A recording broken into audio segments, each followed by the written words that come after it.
United have just drawn 1-1 with Fenerbache in the third Europa League game of the campaign.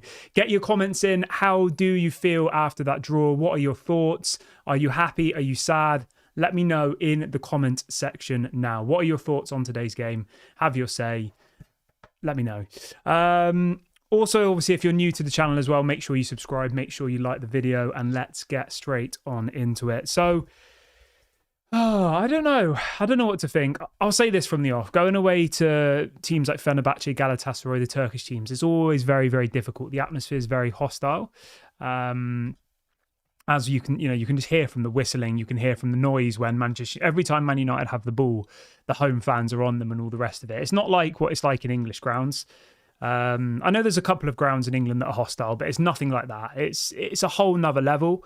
And the way I look at this game is we know that most of these players don't have the mentality to probably play for a club like Manchester United. I think we would all agree with that, right? Most of these players. There are a couple of exceptions, but most of them, their heads drop and all the rest of it. So we know how much it will affect these types of players that we've got when they go to stadiums like this. And that's not an excuse.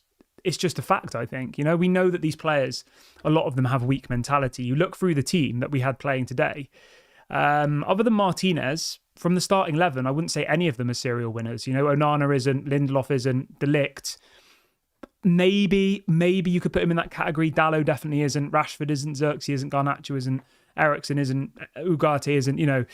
None of these players are serial winners, and I think we kind of saw that today. They parked the bus. They were quite defensive. The first half I thought was quite alarming, and we were very lucky to come out of it 1-0 up. Beautiful goal, though, let me just say. That the goal we scored was really well worked. But if I look at the whole game, I think 1-1 is probably fair. We had opportunities to score. Rashford should have scored in the first half to make it 2-0. We had plenty of opportunities to score more goals. And I don't think overall, Fenerbahce were better than us. I think it was probably pretty level overall.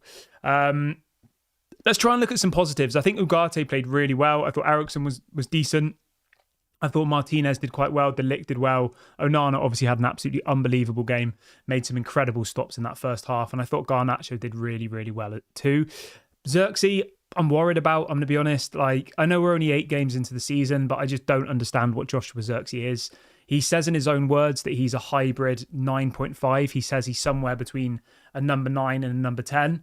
But I just don't really see it. What did we sign him for? We wanted to sign a striker. We wanted to sign someone who can contribute goals. But at the moment, he's not contributing goals and he's not contributing assists either. He's not really offering anything, I don't think. I'm not saying that we didn't win the game because Xerxes didn't play well. I'm not saying that by any means. I don't think either team deserved to win the game today. I think 1-1 is probably a fair result. And I'm not going to contradict myself. When I spoke about this game on the show this morning, I said I didn't say I'd be happy with a draw, but I said a draw would be okay. It's not good, but it's okay. Obviously, we couldn't lose. I wanted to obviously win, but I said, if we draw, I would take it. Just knowing that obviously how difficult it is to go to those types of teams, and obviously knowing that a lot of these players don't have the right mentality, I don't think, to be Manchester United players under pressure, whatever you want to call it. Now, if you look at it a little bit further down the line, obviously we've got 2 home fixtures next. We play PAOK Athens, who've only got 1 point so far. We have to win that game. And then we also play, I believe it is, let me just double check our fixtures. I know the next game is against PAOK Athens, which is the next one. And then we play Bodo Glimt, who have got 7 points so far, so they're doing pretty well. The point here is we've got 2 relatively winnable home fixtures next. And then we go to Victoria Plizen, who are currently... Where are they? They're 1 point above us in the table. They're level on points, sorry. They're on 3 points as well. So again, that should be a winnable game. And then we've got Rangers, who've been doing all right. They've got 6 points. But again, I think we should beat Rangers at home. And then you've got FSSB, which is a team I don't actually know, to be honest. But the point I'm making here is the first 3 fixtures, minus the first one against FC Twente, Porto and Fenerbahce are two decent sides. Like, we can't turn our nose up at them. Going away to Porto and going away to Fenerbahce is not easy. Should Manchester United be beating Porto and Fenerbahce? Yes, obviously. The Manchester United of old, under Sir Alex Ferguson, would go and beat Fenerbahce and Porto. But we're not the Manchester United of old. Remember that. We're not. We are a Manchester United that's trying to find its identity. So, yeah, this whole thing of, we should be beating Fenerbahce. Says who? Based on what? What are you basing that on? We haven't won the Champions League in over a decade. Like, why do we have this divine right to beat a team like Fenerbahce with Jose Mourinho, who's a seasoned manager? They have some half decent players. Like, Man United don't have a divine right to beat anybody anymore. Like, we just have to realise that. But so overall, it was a pretty uncomfortable watch, but I think a draw is probably fair. In the grand scheme of things, you can't really be unhappy with a draw, I don't think. From watching that game, a draw was fair. Somebody says we've got 4 points from 4 games. No, we've got 3 points from 3 games. That was our third draw in a row. A couple of things I will say. Why was Mazraoui playing as a central attacking midfielder? That was really strange. Erik ten Hag said that apparently Mazraoui played as a number 10 when he was at Ajax. I didn't know that. But okay, fair enough. I thought that was weird. And why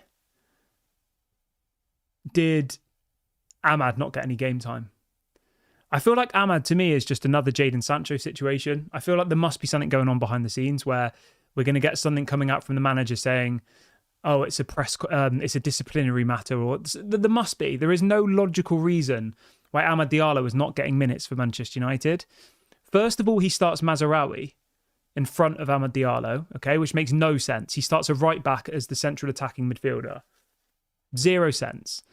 Then, not only that, he then decides to bring on Anthony, who, let's be honest, career is over at Manchester United, instead of Amad. And you could see Amad on the touchline when he was getting substituted on.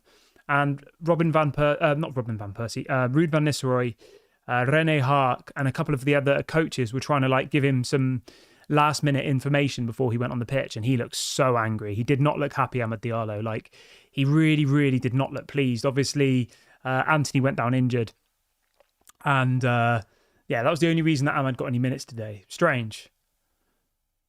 There must be a reason, but I feel like it would be good to know what that reason was, because I can't see what the logical reason is. The only reason I can think is that there's some sort of disciplinary issue, like he's not been training properly, or because otherwise there is no excuse for it. There's no excuse for not playing Amad Diallo. I have no problem with him not starting. Fine, whatever. Rashford and Garnacho, they deserve to play 100%. But when you've got a right back playing as a central attacking midfielder, how? Why? Why?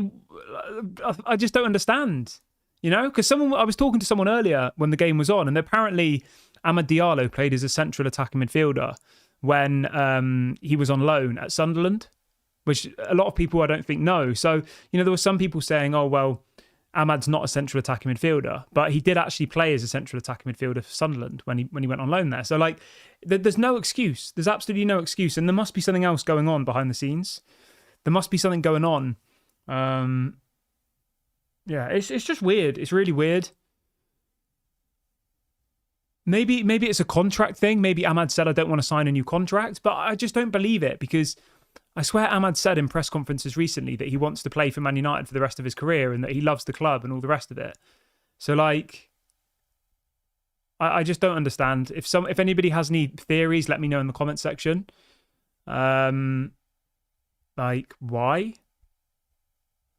But let's try and look at some positives. I thought Eriksen did really well today. I thought Garnacho was good. Ugarte, I thought, had a really good game today, and it was great to see Ugarte get some minutes. I thought Onana had an amazing game. There wasn't really much he could do about the goal. It was very close, but the 2 saves he made in that first half were absolutely world class. So fair play to Andre Onana. Rashford was quiet. Obviously, he should have scored in that first half, and he didn't. It was just one of those games. It was a pretty forgettable match. The highlight was probably Jose Mourinho getting sent off. That was quite funny. But other than that, I would say it was a pretty forgettable match. You know, the goal we scored was nice. Jose Mourinho getting a red card and kicking off on the touchline was pretty entertaining. But other than that, it's definitely not one that I'll be remembering probably for very long. So, yeah, there's lots of questions. Yeah, really strange. Really strange. Some strange decisions were definitely made today. But as I said, I'm not going to contradict myself. This morning I said a draw would be okay. Happy about it? No, I'm not happy about it, but I'm not going to sit here and scream at the camera. You know, we've drawn against a difficult side away from home, who are highly motivated, with a manager who got sacked by Manchester United and obviously wanted to beat Manchester United. It's never going to be easy. We know that. We know how hostile these environments are. And we know how weak the mentality is of a lot of these Manchester United players. So I'm not really surprised, you know. It's not like we have an elite mentality squad who go to a Fenerbache and aren't put off by the crowd noise. Of course, they're going to be put off by the crowd noise. But overall, 1-1, I think was a fair result. Can't really criticise anything in the match by way of the scoreline. I think the scoreline reflected the game. Either team could have won, but either team deserved a point, I think. But yeah, I'm going to wrap the video up here, guys. Thank you very much for watching. I'll be back tomorrow morning, obviously, with a new show. Please make sure to drop a like before you leave. Subscribe to the channel if you are new. And yeah, make sure you get in the comment section and let me know your thoughts on this evening's game. I hope everyone has a good evening, good day, good morning, and I'll speak to you all tomorrow. Bye for now.